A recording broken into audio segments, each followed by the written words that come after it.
Grab some popcorn and a favorite chair. The love of movies is why we're here. Press play and don't delay.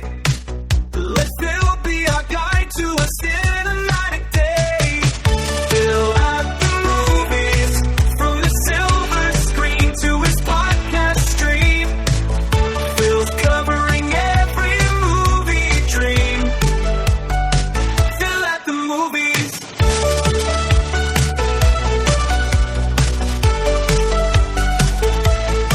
Phil at the movies.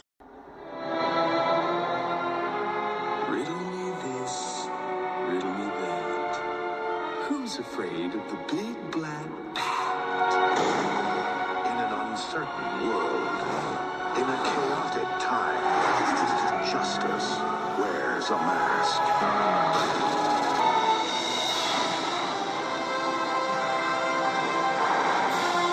You forgot the part where you kissed the girl.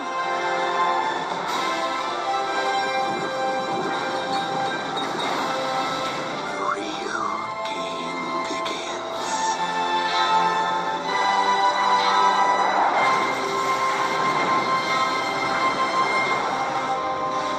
Courage now.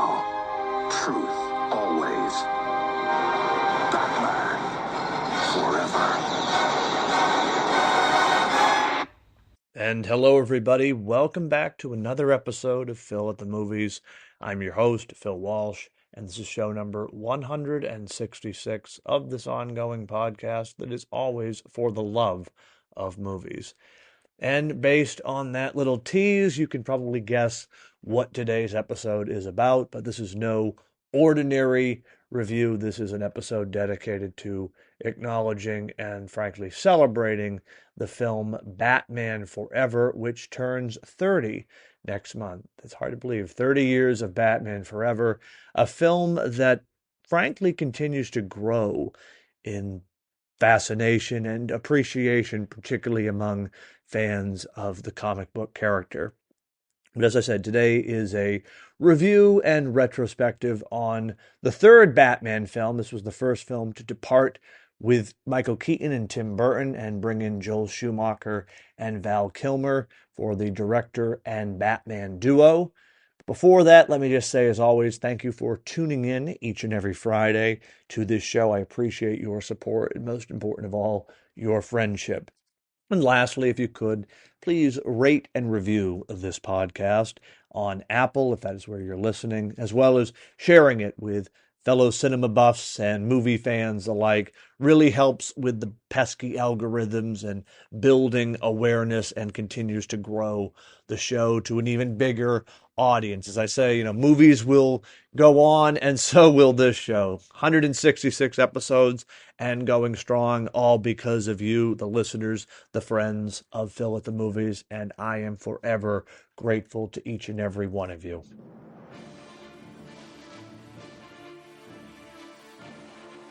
On June 16th, 1995, Batman did indeed return in Batman Forever, the third entry in the popular comic book movie franchise that started in 1989 with the seminal Tim Burton, Michael Keaton superhero classic Batman.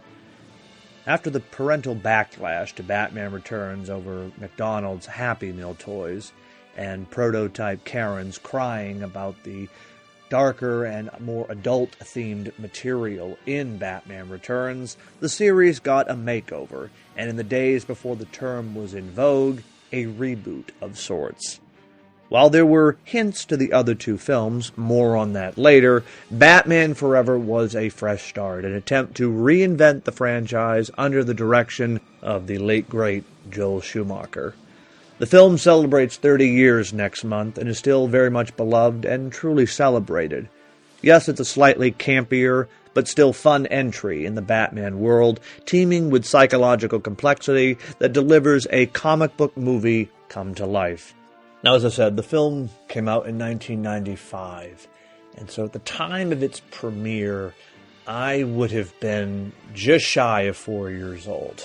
Again, really going back in the time machine here with this one. So I didn't actually see this film in theaters, sadly enough. The first time I saw this movie was when it was on VHS release, and so this would have probably been around Christmas time of 1995. So I was four and a half at this point, and certainly caught up in the new wave of Batmania, so to speak. Again, I was born after 1989. I was much too young for Batman Returns in 1992. So Batman Forever was in a lot of ways my first real introduction to the movie version of the character, though my first ever experience with the character actually was with the Adam West movie that I had caught on a rerun. I remember that was kind of a big deal the first time I saw it, but this was kind of the first one that jumped out to me. And then, of course, I saw the first Burton and Keaton film, and, of course, Batman Returns sometime after, and just being dazzled by those films, especially Batman Returns. But Batman Forever was a time where, again, Batmania was at its peak, so to speak, and I remember I had all of the action figures, the Batmobile, the Batcave playset. I mean, I had a room full of Batman merchandise and memorabilia, enough to open my own toy store practically. And so that was really my reaction and experience to this film, even though I can distinctly remember feeling more of a kinship to the Burton and Keaton films, particularly Batman Returns. There was something still cool and exciting about this particular entry that, it sort of goes over your head at that age, 4.5, 5 years old. The idea of, well, it's not really the same universe, but it's kind of the same storyline. There's a different Batman. Like, none of that sort of registers, at least to me, at that point. I was just enjoying the ride of another Batman movie, and this film is certainly that. I often think of Batman Forever as an amusement park experience, and I mean that as an endorsement of the film. It has all the bells and whistles that we would associate with going to any amusement park. You've got your roller coaster, you've got your Ferris wheel, you've got your fun house, your house of mirrors, your junk food, the cotton candy, the popcorn, all of that. It ends with fireworks, and you just feel great. You can be a little exhausted by the end of it, but you still have a fulfilling experience by the end of the day. And that's sort of how I always look back at Batman Forever, whereas Batman and Robin, the sequel to this film, is an amusement park ride on acid. And there's a big distinction, because sadly I think the films often get interchanged, but Batman Forever is a much darker, serious take on the character, as opposed to what we got in the zany, campy exploits of Batman and Robin. Batman Forever is a fun, fulfilling experience, but it does have elements of psychological complexity that the later film did not have. But overall, this is an enjoyable experience. You have a great time watching Batman Forever. Again, you can be a little worn out by the end of it because it is a lot of non-stop propulsion and excitement and things going on in 1,000 different directions. But all in all, like any trip to an amusement park, you have a great time, and you look back on it with fond memories. Now that I've reflected my own thoughts on this film, let me take us back to the Batcave and review the film properly. Val Kilmer takes over for Michael Keaton as the Caped Crusader. This time he is facing off against not one but two villains. Two-Face, played by Tommy Lee Jones, who apparently could not sanction the buffoonery of Jim Carrey, who plays the Riddler in the movie. There's a whole interesting behind-the-scenes drama where Jim Carrey, I guess, and Tommy Lee Jones did not get along, and I think a lot of it was just the difference in their acting styles and approaches to playing these characters. But you can certainly find Jim Carrey's quote verbatim where he says the exact line that Tommy Lee Jones could not sanction his buffoonery on the set of the film. But putting that all aside, putting egos aside, this is also the film that brought Batman's sidekick, Robin, into the fold, along with a new love interest played by Nicole Kidman. Now, the story begins with Batman attempting to capture a recently escaped Two-Face who takes the Caped Crusader on a helicopter ride from hell. Right off the bat, we are thrown into the action. Yes, pun intended there. Meanwhile, Bruce Wayne must confront a series of riddles sent to him by a disgraced former employee, Edward Nygma, who, as I said, will eventually become the criminal mastermind known as the Riddler. When Two-Face disrupts a charity circus, he slaughters the family of Dick Grayson, Chris O'Donnell, rendering him an orphan and putting him under the care and guidance of Bruce Wayne, who tries to direct the young man away from a path of revenge. The story runs parallel to Bruce Wayne, who is also dealing with his own psychological reckoning, aided by his relationship with Dr. Chase Meridian, who has her own confliction and emotional attachment and romantic feelings between Batman and his alter ego, Bruce Wayne. However, all of this comes to a head when the Riddler and Two-Face team up. They capture Chase Meridian, requiring Batman to team up and join hands with his younger protege, who eventually becomes Robin. The dynamic duo are finally together on the big screen in a story of heroism, valor, courage, and ultimately justice. Now, Batman Forever is a tribute to the larger-than-life era of the character's incarnation, particularly back in the 1950s. You think of the Dick Sprang era, the larger-than-life aesthetics and designs. That's very much a part of this Batman story, this world of Gotham City. It is not Batman Returns in the slightest, nor is there even a hint of it being in the same realm of Batman 89. However, I sort of look at it, if the Batman 1966 series and Batman 89 had a child, Batman Forever would be the offspring. And again, I mean that as a compliment, because there is certainly a lot of campier elements with this film, infused with a sort of a sense of pop art and excitement, all the while having little dashes of psychological resonance. So it's kind of a melding of the both worlds. It definitely leans more into that sort of fun, campy aesthetic of the Batman mythos that started in the 1950s, certainly reached its peak in the 1960s with the Adam West TV show.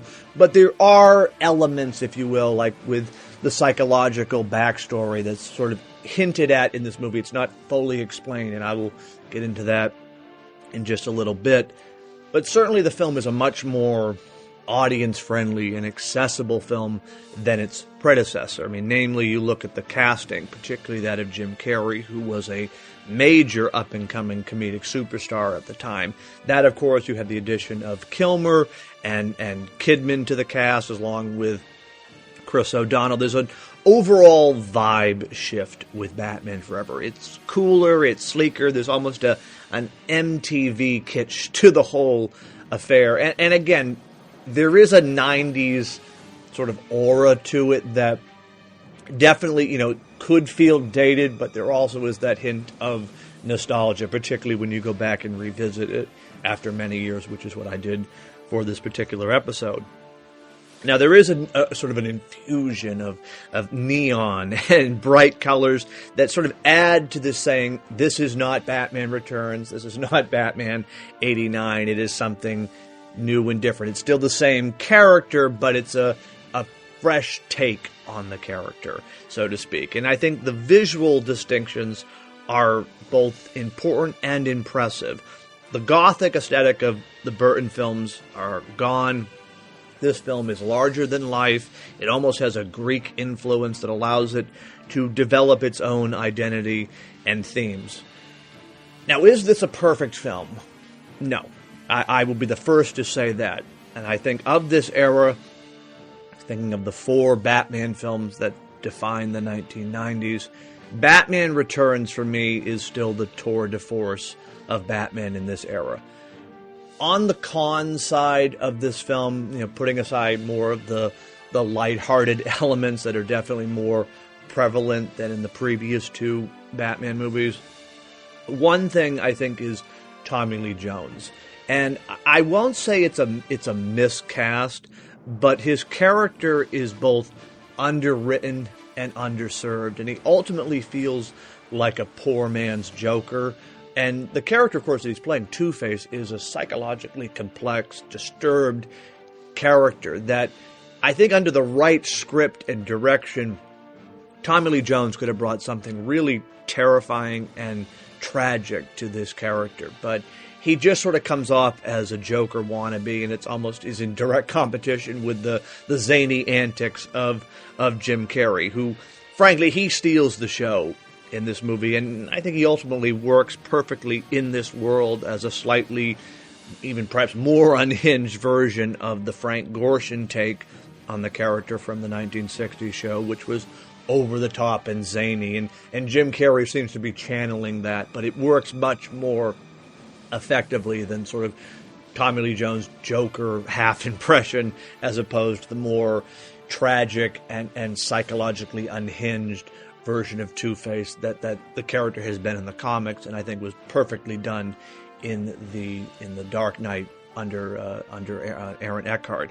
But again, we won't go down the road for the Dark Knight trilogy, because if I get started, we won't stop.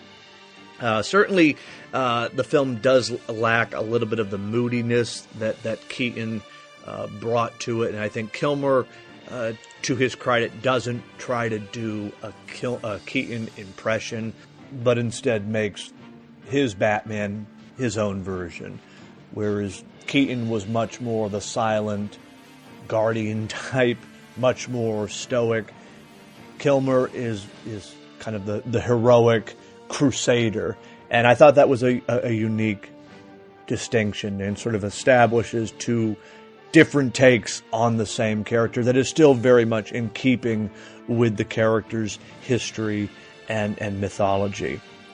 I mean, again, there's other nitpicks I could certainly lob at this film. It is much more joke-oriented, and there's a lot more humor infused into the film, which, I mean, again, there's nothing wrong with that. I certainly prefer a much darker, grittier take on the character, and certainly coming off of Batman Returns, there is a noticeable difference in the way this film is projected, particularly from the Gothic lens. But putting that all aside, and again, being a student, if you will, of Batman history, I can appreciate this film for what it tried to accomplish by offering a different side, if you will, of the Knight. Whereas Batman Returns doesn't serve its story, its plot, its characters on a silver platter, Batman Forever does the opposite. And again, that's not a knock against the film, it's just a different way of approaching the story. It is pure movie fun. Again, the larger-than-life situations, the propulsive action allows us to see a different side of the Cape Crusader, different take on Gotham City, if you will. That all goes back to the director Joel Schumacher. Again, he was certainly maligned after Batman and Robin, but when you look at the task that he was given for this film, specifically, he met those objectives. He was hired to create a more family-friendly version of Batman, and he succeeded in that regard. Batman Forever may not be my preferred take on the character, but I cannot deny the objective that it set out to achieve, and it did so to tremendous success. The film was a huge box office hit back in 1995. It was one of the highest grossing movies of the year. And so again, you look at it in the context of what it needed to accomplish. Yeah, it did its job, and it did its job well, so much so that we're still talking about the film 30 plus years later, or almost 30 years later. And again, I look at the moments in this film that really stand out to me. I mean, whether it's Batman in the Batwing bursting through the cloudy sky, giving Commissioner Gordon the thumbs up, or the Batmobile climbing the side of a wall, very reminiscent of the old Adam West show where Batman and Robin would climb up the side of a building to get in through a window. But I think the moment that probably sticks out the most to me, and what I most associate with this film, is the teaming up of Batman and Robin, their iconic handshake, and the official moment they become the quintessential dynamic duo that's been a part of the character's history from 1940. I mean, people sort of forget that, but Robin has been a part of the Batman story from practically the beginning. And so this kind of felt like a real full circle moment for the character's history to bring Robin finally into the fold. And while personally I prefer a Batman who was a solo operator, I can't deny Robin's importance to the Batman story. And this film definitely achieves that. And in a particular way, the way the story, or Robin's story, contrasts with Bruce Wayne, there's really this parallel journey about the need for, or desire for, vengeance, and the restraint particularly that Bruce Wayne has in trying to shepherd that experience on to Dick Grayson and ultimately Robin. It's really a perfect moment and very poetic in sort of the overall story of this film. Now, as I mentioned earlier, this film is not, it is a sequel to the previous two, but I would not call it a direct sequel, though there are subtle nods to the other two films. First, Chase Meridian, who, again, played by Nicole Kidman, wonderful addition to the Batman world. This was her only appearance in this series, but she was a wonderful inclusion in this film, and her character as a psychologist really helped emphasize the psychological underpinnings of this particular story. But her character makes a subtle nod to a skin-tight vinyl and a whip. That's clearly a reference to Michelle Pfeiffer's Catwoman from Batman Returns. And then later on, when Bruce and Dick are talking about vengeance and the death of their respective parents, Bruce specifically refers to his parents being murdered by a maniac, and clearly that's a nod to the Joker, the killer of Batman's parents in the first film. Now, again, those are subtle nods that I think kind of tie these films together in a way, in addition to the appearance of Michael Goth as Alfred, who was in the previous two, along with Pat Hingle as Commissioner Gordon, who was also in the previous two films as well. So there is almost like a feeling of this being a truncated trilogy in a way, or at least a thematic trilogy, because the way this story explores the nature of vengeance and sort of Bruce Wayne coming to peace with it, so to speak, and sort of reconciling with his past.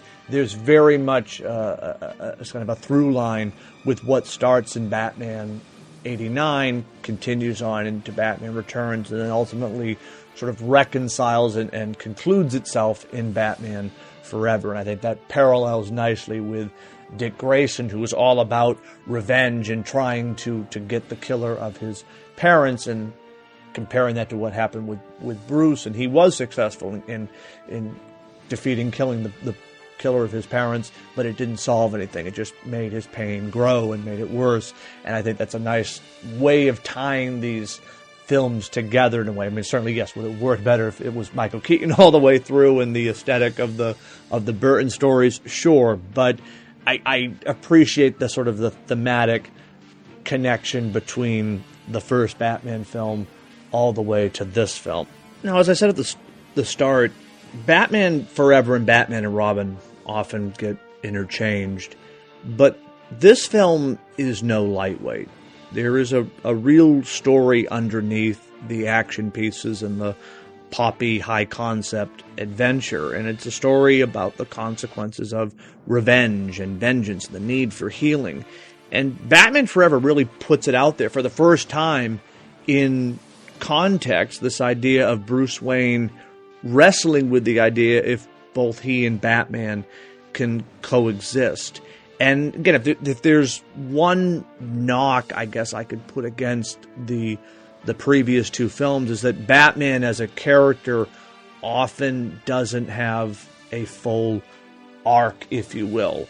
And certainly, you know, as I said, there is that through line between the first film and all the way to here. But Forever, again, 10 years before Batman Begins, put the character under the microscope and tried to get to this idea of what exactly makes Batman tick, what makes Bruce Wayne tick.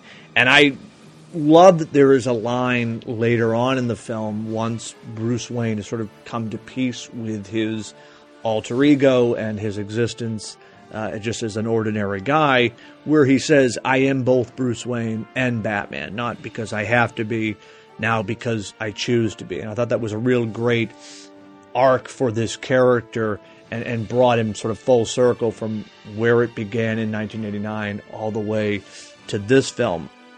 And again, certainly the way this movie sort of peels back the mask, if you will, it was a first attempt to deconstruct the character and really examine just what made Batman who he is. Now, there was a whole subplot to the film that sadly was removed. So, I mean, much of the psychological underpinnings are gone in the final film. There were flashes of it there, but there was a whole entirely separate storyline that really wrestled with this idea of just what made Bruce Wayne become Batman. And it retold the origin in a way where it sort of reframed it and put it into fresh perspective. And I know there are versions of the film, it's largely referred to as the Schumacher cut. I am hopeful that one day it will get an official release. I think now that we are in the 30th year of this film, the fact that it is still widely celebrated and appreciated, I would love to see what was Joel Schumacher's original version released in an official format so people could see just what the original intent for this movie was going to be, because certainly people have been quick over the years to just brush this off as it was Batman and Robin before there was Batman and Robin, and that's not the case, because even though much of the psychological elements are muted in the final film, there is still this important story about reconciliation and vengeance and justice. And while it's there in flashes in the final film and it serves the story, the ultimate real purpose, the germ of the idea, was largely left on the cutting room floor. So I'm hopeful that one day that will see the light of day and it can be experienced as the film was intended to be, because certainly what we see in moments here, particularly as Bruce Wayne is sort of dealing with these flashbacks and nightmares about the death of his parents and whether or not he is responsible in any way, those are real powerful moments and themes that, of course, other movies would explore and carry on to full extent. But here it was in 1995, reimagining, if you will, the origin of Batman in a way that had not been done up until this point. And certainly, again, to someone who always appreciates a darker, grittier take on the character, I would love to see this version given a full official release. And so here's hoping now, with the 30th anniversary upon us, that it will finally see the light of day. But here's hoping the higher ups at Warner Brothers will hear this plea and at least honor the original vision by director Joel Schumacher, because clearly there was an attempt to really explore the psychology of Batman and Bruce Wayne in a way that had not been done before. And again, while it's not there as much in the final film, you can see, especially through the deleted scenes and the original scripts and outlines, where the story was ultimately intended to go. And I think it would be much more fulfilling to see it finally released so people could appreciate this film, because, as I said, in 30 years, Batman Forever is one that continues to grow in esteem and affection. I think partly because there is that nostalgia. It is very much of the 1990s, but yet there is something compelling because there's also that other version to this film. And again, that really brings me to my final point on director Joel Schumacher, who was often maligned for his handling of the Batman series. And again, while Batman and Robin is garish and borderlines on being tragically comical, Batman Forever got it right. It was a course correction, if you will, from Batman Returns, which was attacked and derided by angry parents who didn't like the fact there were Happy Meal toys associated with a dark, serious, adult-oriented Batman movie.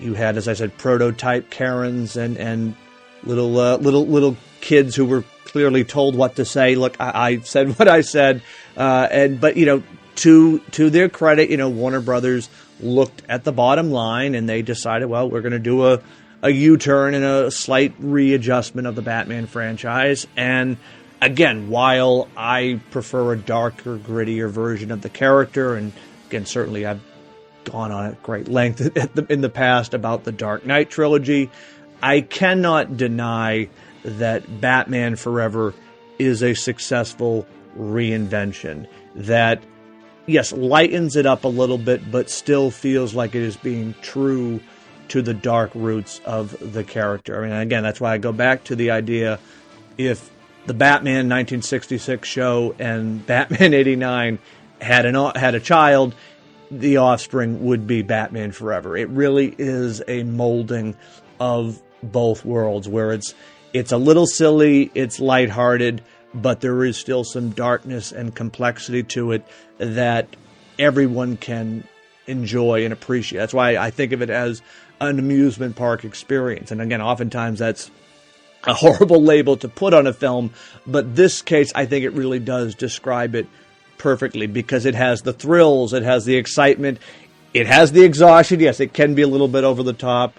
Even Jim Carrey could sometimes go overboard with his take on the Riddler. But all in all, you leave at the end of the film, as you would leave at the end of a day at an amusement park, with a sense of excitement and fulfillment, and just of having had a great time. And that's how I always feel when I watch this film. I enjoy what I'm watching. It delivers a thrilling Batman adventure. Again, it may not be what I prefer from the character, but I cannot deny that it is an exciting and enjoyable thrill ride that, as I indicated at the top, it is part of the character's history. And this is not like it was a wild, out-of-the-box reinvention. It was a course correction, but it was still in the tradition of the Batman mythology. And so 30 years later, I applaud this film. I hope one day the extended cut will ultimately see release, the Schumacher version of the movie. But other than that, Batman Forever is still a, pardon the pun, a bat-tastic time. And I also think it says something that 30 years later, we're still talking about this movie. I mean, I guarantee you, in 30 plus years' time, there will be many, if not the near majority of, say, Marvel movies will not register in the same realm of appreciation and retrospective as Batman Forever. And I think that is a testament to the fact that this is a well-made film with a great cast, a compelling story, and an engaging audience experience. And again, I'm not trying to knock Marvel in any way, but I think there's a reason why this film has managed to hold its place in the pop culture sphere, whereas a lot of other comic book movies in the years since have just sort of come and went. And I think that's a testament to Batman Forever because, well, let's just face it, Batman is forever, both in name and certainly in this film's case as well. And finally, I'm going to pass this along. I'll leave all the information in the show notes, but there is an organization called Real Outreach, and this charity's purpose is to try and give the theatrical movie experience to underprivileged kids. So these could be children in foster homes, group homes, or sick in a hospital who might otherwise have never experienced going to see a movie in a theater or would be unable to see newly released films in the theater. And right now they're doing a fundraiser to try to help get as many screenings for the upcoming Superman movie to bring kids who would otherwise be unable to go, able to see a film in the theater. And I think this is just a wonderful organization to support. Even if you can't chip in, if you're able to share this link. I mean, this is what I mean when I say for the love of movies. I love what this organization is doing, and even if you can just share it along, it helps build awareness. It can get to have as many kids to experience the theatrical movie-going experience. So I leave that with you on this particular Friday. Again, all the information is in the show notes for this wonderful charity. Thank you as always, everyone, for tuning in. I'll be back next week where we'll do this all over again for the love of movies. Phil's covering every movie dream. Phil at the movies makes every movie